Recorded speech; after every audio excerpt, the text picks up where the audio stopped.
ತಿಂಗಳಗಟ್ಟಲೆ ಶ್ರಮ ಹಾಕಿ ಈ ರಾಜ್ಯದಲ್ಲಿ ಏನು ಇವತ್ತು ದೇಶದ ಲೋಕಸಭೆ ಚುನಾವಣೆ ಸಂದರ್ಭದಲ್ಲಿ ಇವೆಲ್ಲರ ಶ್ರಮ ಹಾಕಿ ನಮ್ಮ ಅಭ್ಯರ್ಥಿಯಾದಂಥ ಗೀತಾ ಶಿವರಾಜ್ ಕುಮಾರ್ ಅವರಿಗೆ ಹೋರಾಟ ಮಾಡಿದ್ದೇವೆ. ಆ ಹೋರಾಟ ಮಾಡಿದ ನಿಮ್ಮೆಲ್ಲರ ಶ್ರಮಕ್ಕೆ ಇವತ್ತು ಪಕ್ಷದ ಇದರಲ್ಲಿ ನಾವೆಲ್ಲರೂ ಸೇರಿ ನಿಮಗೆ ಹೃದಯಪೂರ್ವಕ ಅಭಿನಂದನೆ ಸಲ್ಲಿಸೋದು. ನಾನು ಸೇರಿ ಪಕ್ಷ ಅಂತ ಬಂದಾಗ ಈ ಥರ ಹೋರಾಟ ಮಾಡಬೇಕು, ಈ ಥರ ಕೆಲಸ ಮಾಡಿದರೆ ಮಾತ್ರ ಪಕ್ಷಕ್ಕೆ ಒಂದು ಶಕ್ತಿ ಸಿಗುತ್ತೆ. ಆ ಪಕ್ಷವನ್ನು ಈ ರೀತಿ ನಾವು ಹೋರಾಟ ಮಾಡೋ ಮೂಲಕ ಪಕ್ಷದ ಏಳಿಗೆಗೆ ಹೆಚ್ಚು ಒತ್ತು ಕೊಡಬೇಕು. ನಿಮ್ಮೆಲ್ಲರ ಶ್ರಮ, ಭಾಳ ಶ್ರಮ ಹಾಕಿದ್ದೀರಿ. ರಿಸಲ್ಟ್ ಬರೋದು ಬಹುಶಃ ನೀನು 4ನೇ ತಾರೀಕು, ಅಲ್ಲಿವರೆಗೆ ಕಾಯ್ಬೇಕು. ಈಗಾಗಲೇ ಭಾಳ ಜನರು ಅವ್ರು ಗೆಲ್ತಾರೆ, ಇವ್ರು ಗೆಲ್ತಾರೆ, ಇವ್ರು ಗೆಲ್ತಾರೆ, ಅವ್ರು ಗೆಲ್ತಾರೆ, ನೀ ಎಷ್ಟು ನಾನು ಎಷ್ಟು ಅನ್ನೋ ಮಟ್ಟಿಗೆ ಬಂದು ಹೋಗಿದ್ದಾರೆ. ಅದೆಲ್ಲ ಆಮೇಲೆ ಪ್ರಶ್ನೆ. ಇದು ನಿರಂತರವಾಗಿದೆ. ಪ್ರಜಾಪ್ರಭುತ್ವ ವ್ಯವಸ್ಥೆಯಲ್ಲಿ ಇವತ್ತು ರಾಜಕೀಯ ಪಕ್ಷಗಳಲ್ಲಿ ಚುನಾವಣೆಗೆ ನಿರಂತರ ಬರ್ತಾ ಇರೋದು. ಈಗಾಗಲೇ ನೋಡಿ, ನನ್ನ ಚುನಾವಣೆಯನ್ನ ಅತಿ ಹೆಚ್ಚು ಹೋರಾಟ ಮಾಡಿ ಅತ್ಯಂತ ಲೀಡ್ ಕೊಡಿಸಿದಂಥವ್ರು ನೀವು. ಅದಾದ ನಂತರ ಲೋಕಸಭೆ ಚುನಾವಣೆ ಹಂಗೆ ಬಂದ್ಬಿಡ್ತು. ಮೊನ್ನೆಗೆ 1 ವರ್ಷ ಆಯ್ತು, ನಿನ್ನೆಗಲ್ವಾ, ನಿನ್ನೆಗೆ 1 ವರ್ಷ ಆಗಿ 1 ವರ್ಷ ಸಂಭ್ರಮ ಆಚರಣೆ ಮಾಡಿದಂಗೆ ಆಗಿದೆ ಅಲ್ಲ. ಅದಾದ ನಂತರ ಇವತ್ತು ಲೋಕಸಭೆ ಚುನಾವಣೆ ಹಾಗೆ ಬಂದಿದೆ. ಇದು ಸಹ ಇವೆಲ್ಲ ಒಂದು ಬದಿಯಿಂದ ಒಂದೊಂದೇ ಬರ್ತಿದ್ದು. ಒಂದಾದ ತಕ್ಷಣನೇ ನೆಕ್ಸ್ಟ್ ಬರೋದು ಬಹುಶಃ ತಾಲೂಕು ಪಂಚಾಯತ್ ಬರ್ಬೋದು, ಅದಾದ ಕೂಡ ನಮ್ಮ ನಗರಸಭೆ ಬರ್ಬೋದು, ಆಮೇಲೆ ನಮ್ಮ ಪಂಚಾಯತಿ ಎಲೆಕ್ಷನ್ ಬರ್ಬೋದು. ಹೀಗೆ ನಿರಂತರವಾಗಿ ಚುನಾವಣೆಗಳು ಬರ್ತಾರೆ. ನಾವೇನು ಕುಗ್ಗುವಂಥ ಪ್ರಶ್ನೆ ಇಲ್ಲ. ನಾವು ಪಕ್ಷ ಮತ್ತು ನಮ್ಮ ಪಕ್ಷಕ್ಕಾಗಿ ನಾವು ಹೋರಾಟ ಮಾಡೋ ಸಹ ಮಾಡಲೇಬೇಕು. ಇದೆಲ್ಲ ಯಾಕೆ ಹೇಳ್ತೀನಿ ಅಂದರೆ, ಇದು ನಿರಂತರ ನಡೆಯುವಂಥದ್ದು. ಈಗ ಬಂದಿರುವಂಥ ಮತ್ತೊಂದು ಚುನಾವಣೆ ಬಂದ್ಬಿಟ್ಟಿದೆ. ಮತ್ತೆ ನಾವು ಶಾಲ್ ಹಾಕಿದ್ದೇವೆ, ರೆಡಿ ಆಗಿದ್ವಿ ಆಲ್ರೆಡಿ. ಮೊನ್ನೆ 4 ದಿವಸ ನನಗೆ ಹಾಕಿದ್ದಾರೆ. ಈ ಸರ್ ಸಾಗರ ಇನ್ಚಾರ್ಜ್ ನಾನೇ ಇರಬೇಕು ಅಂತಲೇ ಹೇಳಿದ್ದಾರೆ. ಮತ್ತು ನನಗೆ ಹಾಕಿದ್ದಾರೆ. ಮಧು ಬಂಗಾರಪ್ಪನ ಸ್ವರ್ಭ ಹಾಕಿದ್ದಾರೆ, ತೀರ್ಥಹಳ್ಳಿ ಕೆಮ್ಮನೆ ರತ್ನಾಕರ್, ಹಿಂಗೆ ಪ್ರಮುಖರು ಮಾತ್ರ. ನಾವು ಬಹಳ ಪ್ರಮುಖವಾದ ಚುನಾವಣೆ ಇದು. ಇದು ಲೋಕಸಭೆ ಚುನಾವಣೆ ಹೇಗಿದೆ, MLA ಚುನಾವಣೆ ಹೇಗಿದೆ, ಇದು ನಮ್ಮ ಮೇಲ್ಮನೆಯಲ್ಲಿರುವಂಥ ಒಂದು ಚುನಾವಣೆ. ಇದು MLC ಚುನಾವಣೆ. ಇದು ನಮಗೆ ಬಹಳ ಸ್ವಲ್ಪ ಕಮ್ಮಿ ಇದೆ. ಈ ಸರಿ ನಾವು ಅಲ್ಲಿ ಅಧಿಕಾರವನ್ನ JDSನ ಇದು BJP ಅಭ್ಯರ್ಥಿ ಆದಂಥ ಇವತ್ತು ಅವ್ರು ಸ್ಪೀಕರ್ ಆಗಿದ್ದಾರೆ. ನಮ್ಮದೇ ಆದಂಥ ಸ್ಪೀಕರ್ ಆಗಬೇಕು, ನಮ್ಮದೇ ವ್ಯಕ್ತಿಗಳು ಇರಬೇಕಲ್ಲಿ. ಮೇಲ್ಮನೆಯಲ್ಲಿ ನಮ್ಮ ಬಿಲ್ಗಳು ಕೆಳಮನೆಯಿಂದ ಹೋದಂಥ ಸಂದರ್ಭದಲ್ಲಿ ಬಿಲ್ ಪಾಸ್ ಆಗ್ಬೇಕಾದ್ರೆ ನಾವು ಅವರಿಗೆ ತುಂಬಾ ಮಸ್ಕ ಹಾಕ್ಬೇಕಾಗತ್ತೆ, ತುಂಬಾ ಕೇಳ್ಕೋಬೇಕಾಗತ್ತೆ. ನಮ್ಮ ಅಭ್ಯರ್ಥಿಗಳನ್ನ ಏನೇ ತೊಂದರೆ ಆದ್ರೂ ಸಹ ನಾವು ಗೆಲ್ಲೇಬೇಕಂತ ಪಣ ತೊಟ್ಟಿದ್ದಾರೆ. ನಾವು ನೀವು ಸೇರಿ ಅವ್ರು ಹೆಂಗೆ ಪಣ ತೊಟ್ಟಿದ್ದಾರೋ ನಾವು ಅದೇ ಪಣ ತೊಡೋಣ. ಈ ಅಭ್ಯರ್ಥಿನ ಗೆಲ್ಸ್ಬೇಕನ್ನೋದು ನಮ್ದು ಒಂದು ಕೈ ನೋಡಬೇಕನ್ನೋದು ಒಂದಿದೆ, ಹೌದಾ ಅಲ್ಲ? ಅವರು ಮೇಲೆ ಹೇಗೆ ಅವರು ಎಷ್ಟು ಆಸಕ್ತಿ ವಹಿಸಿದಾರೋ ಅದೇ ಥರ ನಾವು ವಹಿಸ್ಬೇಕು. ಈಗಾಗಲೇ ನೋಡ್ದಂಗೆ ನಿಮಗೆ ಬಹುಶಃ ಐನೂರು ಮಂಜುನಾಥ್ ಅವರು ಪದವೀಧರಿ ಕ್ಷೇತ್ರದಲ್ಲಿದ್ದಾರೆ. ಬಹುಶಃ ಅವ್ರದ್ದು ಎಲ್ಲ ಜಿಲ್ಲೆಯಲ್ಲೂ ಅವ್ರದ್ದು ಹೆಸರಿದೆ. ಮತ್ತು ಆ ವ್ಯಕ್ತಿ ಎಲ್ಲ MP ಆಗಿ ಬಂದಿದ್ರು, MLA ಆಗಿ ಬಂದಿದ್ದಾರೆ, MLC ಆಗಿ ಬಂದಿದ್ದಾರೆ. ಎಲ್ಲ ಇದರಲ್ಲೂ ಸಹ ಈ ರಾಜ್ಯದಲ್ಲಿ ಸೇವೆ ಮಾಡಿದ್ದಾರೆ. ಜನ ಪರಿಚಿತವಿರುವಂಥ ವ್ಯಕ್ತಿಯಾಗಿದ್ದಾರೆ. ಅವ್ರ ಬಗ್ಗೆ ಎಲ್ರಿಗೂ ಭಾಳ ಜನರಿಗೆ ಗೊತ್ತಿದೆ, ಕಾರ್ಮಿಕರಿಗೆ ಗೊತ್ತಿದೆ, ಜನಸಾಮಾನ್ಯರಿಗೆ ಗೊತ್ತಿದೆ. ಅದರಿಂದ ಕಾರ್ಮಿಕ ಸಂಘಟನೆಗಳಲ್ಲೂ ಹೋರಾಟ ಮಾಡ್ಕೊಂಡು ಬಂದಂಥ ವ್ಯಕ್ತಿ ಐನೂರು ಮಂಜುನಾಥ್ ಇದ್ದಾರೆ. ಈಗ ಶಿಕ್ಷಕರ ಕ್ಷೇತ್ರದಿಂದ ಕೊಡಗನಿಂದ ಬಂದಿದ್ದಾರೆ ಮಂಜುನಾಥ್ ಅಂತ. ಅವರು ಶಿಕ್ಷಕರಾಗಿ ನಿವೃತ್ತಿಯಾಗಿ ಅವರು ಭಾಳ ಹಿಂದಿನ ಸರಿ ಸ್ಪರ್ಧೆ ಮಾಡಿದರು. ಈಗ ಮತ್ತೆ ನಮ್ಮ ಪಕ್ಷ ಅವರಿಗೆ ಟಿಕೆಟ್ ಕೊಟ್ಟಿದೆ. ಅವರಿಗೆ ಒಂದು ಅವಕಾಶ ನಾವು ಕೊಟ್ಟರೆ, ಇವತ್ತು ನಮಗೆ ಈ ಭಾಗದಲ್ಲಿ MLCಗಳು ಕೊರತೆ ಇದೆ.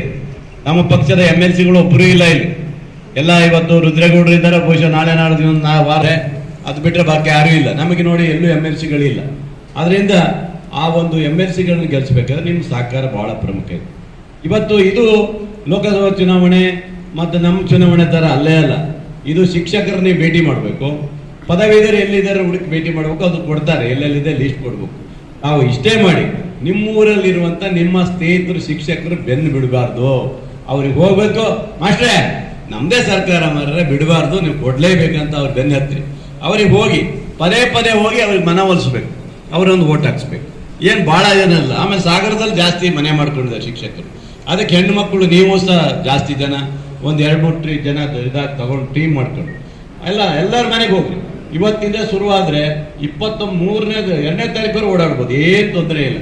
ಅದೇನು ದೊಡ್ಡ ಇದಿಲ್ಲ, ಭಾಳ ಏನಿದ್ದಾರೆ ಅದನ್ನು ರಾಜ್ಯ ಸರ್ಕಾರದಲ್ಲಿ ನಮ್ಮ ಇದರಲ್ಲಿದೆ, ನಾವು ಅನೌನ್ಸ್ ಮಾಡಕ್ಕೆ ಬರಲ್ಲ. ಅದು ಇವತ್ತು ನಮ್ಮದೇ ಸರ್ಕಾರ ಇದೆ. ಅವ್ರಿಗೆ ಹೇಳ್ಬೇಡಿ ನಮ್ಮದೇ ಸರ್ಕಾರ ಇದೆ, ನಮ್ಮ ಸರ್ಕಾರ ನಿಮ್ಮ ಪರವಾಗಿ ಧ್ವನಿಯ ಕೆಲಸ ಮಾಡುತ್ತೆ. ನಿಮಗೆ ಎಲ್ಲ ಸೌಲಭ್ಯ ಕೊಡುವಂತ ಕೆಲಸವನ್ನ ಮುಖ್ಯಮಂತ್ರಿಗಳು ಮಾಡ್ತಾರೆ. ಅದು NPS ಅಲ್ಲ, ಅದಕ್ಕೆ ಆ ಕಮಿಟಿಯಲ್ಲಿ ಇದೆ. ಆ ಕಮಿಟಿ ತೀರ್ಮಾನ ಆಗ್ಬೇಕಾದ್ರೆ ಇದು ಎಲೆಕ್ಷನ್ ಮುಗಿಬೇಕು. ಎಲೆಕ್ಷನ್ ಮುಗಿದ್ಮೇಲೆ ಶುರು ಮಾಡ್ತೀರಿ, ಅದು ಹೇಳಲಿಕ್ಕೆ ಬರುವುದಿಲ್ಲ. ಅದನ್ನ ನೀವೆಲ್ಲರಿಗೂ ಮನವರಿಕೆ ಮಾಡಿ ಅವರಿಗೆ ಒಲಿಸುವಂತ ಕೆಲಸ ಮಾಡಬೇಕು. ಬೂತ್ ಅಧ್ಯಕ್ಷರು ಏನಪ್ಪ, ನಿಮ್ಮ ಬೂತಲ್ಲಿ ಎಷ್ಟು ಜನ ಪದವೀಧರಿದ್ದಾರೆ, ನಿಮ್ಮ ಬೂತಲ್ಲಿ ಎಷ್ಟು ಜನ ಶಿಕ್ಷಕರಿದ್ದಾರೆ, ನಿಮ್ಮ ಶಾಲೆ ಶಿಕ್ಷಕರ ಹತ್ರ ಹೋಗ್ಬೇಡಿ. ಮಾಸ್ಟರ್ ಈ ಸರಿ ಒಂದು ಓಟು 500 ಮಂಜಾತಿಗೆ ಒಂದು, ಮತ್ತೆ ಇದಕ್ಕೆ ಓಟ್ ಹಾಕಬೇಕು, ಅವರಿಗೆ ಒತ್ತಾಯ ಮಾಡಿ ಒಂದು ಓಟ್ ಹಾಕುವಂತ ಕೆಲಸ ನೀವು ಮಾಡಿಸ್ಬೇಕು. ಇದಕ್ಕಾಗಿ ನಿಮ್ಮನ್ನು ಇವತ್ತು ಕರೆದಿರೋದು, ಒಂದು ಅಭಿನಂದನೆ ಸಭೆಯನ್ನು ಮಾಡ್ದಂಗೆ ಆಯ್ತು ಅಂತ. ಯಾಕಂದ್ರೆ ಇದು ಬಹಳ ಪ್ರಮುಖವಾದಂತ ಘಟ್ಟ. ನನ್ನನ್ನ ಗೆಲ್ಸಿದಿರಿ, ಈಗಾಗಲೇ MP ಚುನಾವಣೆ ಮಾಡಿದಿರಿ, ಈ ಚುನಾವಣೆ ಮಾಡೋದೇನು ದೊಡ್ಡ ಇದಲ್ಲ. ಇದೇನು ಹಾಗಾಗಿದ್ರೆ ಭೇಟಿ ಕೊಟ್ಬಿಡ್ರಿ, ಬಿಡೇಬೇಡಿ. 29ಕ್ಕೆ ಹೋಗ್ರಿ, 29, 30ಕ್ಕೆ ಹೋಗ್ರಿ, 1ನೇ ತಾರೀಕು ಹೋಗ್ರಿ, 2ನೇ ತಾರೀಕು ಹೋಗ್ರಿ, ಬಿಡಬೇಡಿ. ಆ ಮಾಸ್ಟ್ರು ಅಪ್ಪ ಅಂತ ಬಂದಾಗ ನಾವು ಹಿಂಸರಿಯುವಂತ ಪ್ರಶ್ನೆ ಇಲ್ಲ. ಪಕ್ಷ ಅಂತ ಬಂದಾಗ ನಾವೆಲ್ಲರೂ ಒಗ್ಗಟ್ಟಾಗಿ ಚುನಾವಣೆ ಮಾಡಲೇಬೇಕು. ಒಬ್ಬಂಟಿಯಾಗಿ ಯಾರು ಮಾಡ್ಲಿಕ್ಕೆ ಸಾಧ್ಯ ಇಲ್ಲ. ಈಗಾಗಲೇ ನಮ್ಮ ಮುಖಂಡರುಗಳೆಲ್ಲ ಸಾಧನೆ ಮಾಡಿ ಮೊನ್ನೆ ಎಲ್ಲ ಓಡಾಡಿ ಕೆಲಸ ಮಾಡಿದಿರಿ. ನೀವು ಸಹ ಕೆಲಸ ಮಾಡಿ ಒಂದೂವರೆ ತಿಂಗಳು ಹತ್ತತ್ರ ಆಯ್ತೇನೋ ರವಿಗೌಡ್ರೆ, ಒಟ್ಟಾಗಿ ಕೆಲಸ ಮಾಡಿದ್ವಿ.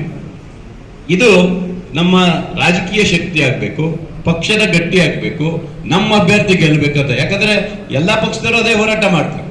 ಹಾಗಾಗಿ ಅವರೆಲ್ಲ ಅಭ್ಯರ್ಥಿಗಳು ಯಾರು ಕೊಟ್ಟಿದ್ದಾರೋ ಅವ್ರು ಯಾರು ಇಲ್ಲ. ನಮ್ಗೆ ನಮ್ಮ ಅಭ್ಯರ್ಥಿಗಳು ಒಂದು 500 ಮಂಜುನಾಥ್ ಪದವೀಧರ ಕ್ಷೇತ್ರ, ಇನ್ನೊಂದು ಶಿಕ್ಷಕರ ಕ್ಷೇತ್ರ, ಕೂರ್ಗಿನವರೇ ಅವರು ಮಂಜುನಾಥ್ ಅಂತ ಆಕ್ಟಿವ್ ಆಗಿದ್ದಾರೆ, ತುಂಬಾ ಚುರುಕಿದ್ದಾರೆ. ಅವರು ಈಗಾಗಲೇ ಒಂದ್ಸರಿ ನಿಂತಿದ್ದಾರೆ, ಅವರು ಸೋತಿದ್ದಾರೆ.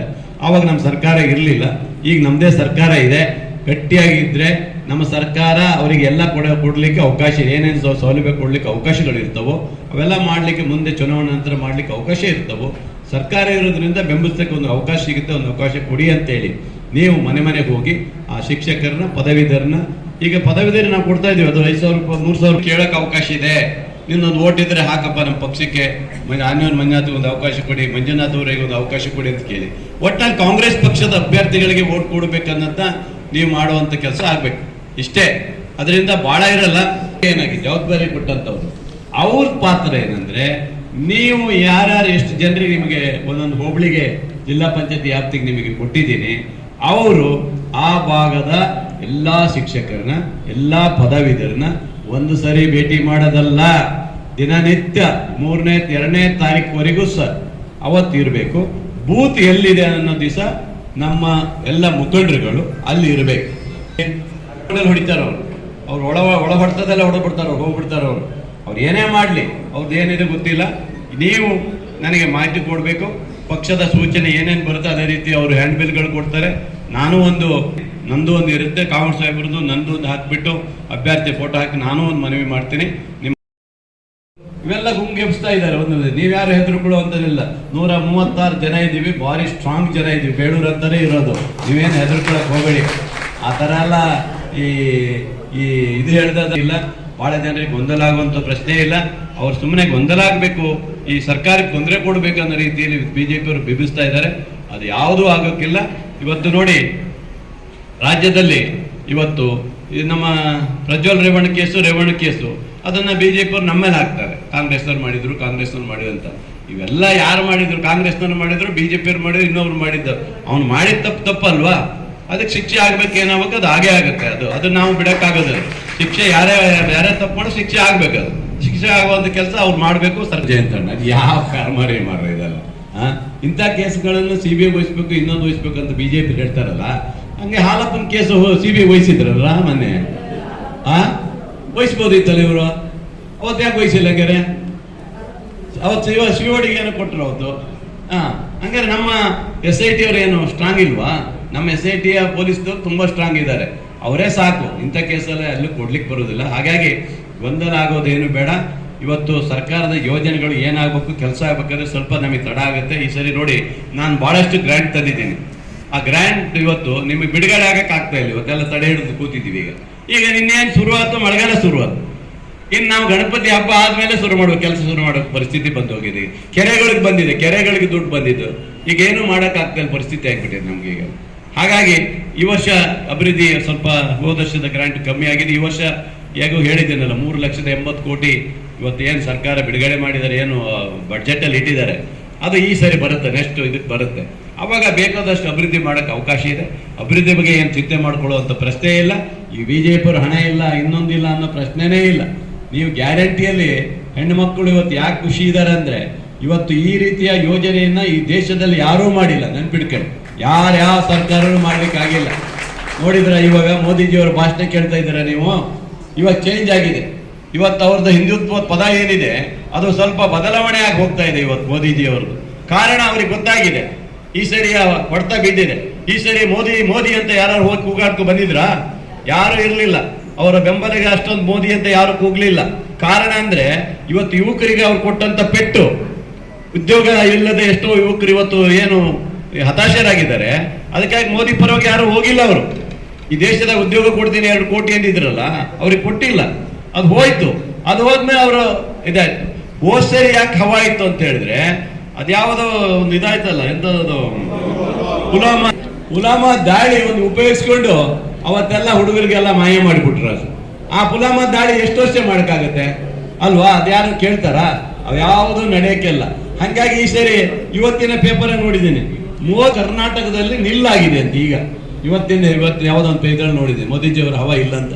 ಅಂದ್ರೆ ಮೋದಿಜಿಯವರದ್ದು ಏನು ಬಂದು ಹೋದ್ರು ಇದು ಯಾವುದು ಸಹ ನಡೆಯಕ್ಕೆ ಆಗೋದಿಲ್ಲ. ಇವೆಲ್ಲ ಸ್ವಲ್ಪ ದಿನ ನಡೀತಾವು. ಹಾಗಾಗಿ ಅವರು ಹಿಂದುತ್ವದ ಇದರಲ್ಲಿ ಇವತ್ತು ಮೊನ್ನೆ ಹೇಳಿಕೆ ಕೊಟ್ಟಿದ್ದಾರೆ, ಮುಸಲ್ಮಾನರಿಗೆ ನಾನು ಸಮಾನತೆ ಕೊಡ್ತೇನೆ, ನಾ ಆ ಥರ ಹೇಳಿಕೆ ಕೊಟ್ಟಿಲ್ಲ ಅಂತ ಹೇಳಿದ್ದಾರೆ. ಅಂದ್ರೆ ಅವರ ಎಲ್ಲಿವರೆಗೆ ಬಂದಿದ್ದಾರೆ ಅಂತ ಅರ್ಥ ಆಯ್ತಾ? ಅಲ್ಲಿಗೆ ಎಷ್ಟು ದಿನ ನಡೀತದೆ ಇವ್ರದ್ದು. ಹಾಗಾಗಿ ಈ ದೇಶದಲ್ಲಿ ಪ್ರಜಾಪ್ರಭುತ್ವದ ವ್ಯವಸ್ಥೆಯಲ್ಲಿ ಎಲ್ಲಾ ಜಾತಿ ಧರ್ಮ ಒಂದಾಗುವಂತ ದೇಶ ಅದು ಭಾರತ ದೇಶ. ಅದು ಸಮಾನತೆ ಹಕ್ಕು ಕೊಡುವಂತ ದೇಶ. ಅದರಲ್ಲಿ ಯಾವುದೇ ಸಮಸ್ಯೆ ಇಲ್ಲ. ಅದನ್ನ ನಾವು ಕಾಂಗ್ರೆಸ್ ಮಾಡ್ಕೊ ಬಂದಿದ್ದೀವಿ. ಅದನ್ನ ಈಗ ಅವ್ರದ್ದು ಅರ್ಥ ಮಾಡ್ಕೊಂಡಿದ್ದಾರೆ. ಈಗಾದ್ರೂ ಅವರಿಗೆ ಅರ್ಥ ಆಗಿದೆ ಅನ್ನೋದು ನಮ್ಮ ಭಾವನೆ. ಅವ್ರು ಏನಾರು ಮಾಡ್ಕೊಳ್ಳಿ. ಮುಖಂಡರುಗಳಿಗೆ, ಮಹಿಳಾ ಅಧ್ಯಕ್ಷರುಗಳಿಗೆ, ಯಾವ್ಯಾವ ಶಾಲೆಯ ಟೀಚರ್ಗಳಿದ್ದಾರೆ ಅವರ ಮನೆ ಭೇಟಿ ಕೊಡೋದೇ ನಿಮ್ದು ಉದ್ದೇಶ ಇಷ್ಟೇ.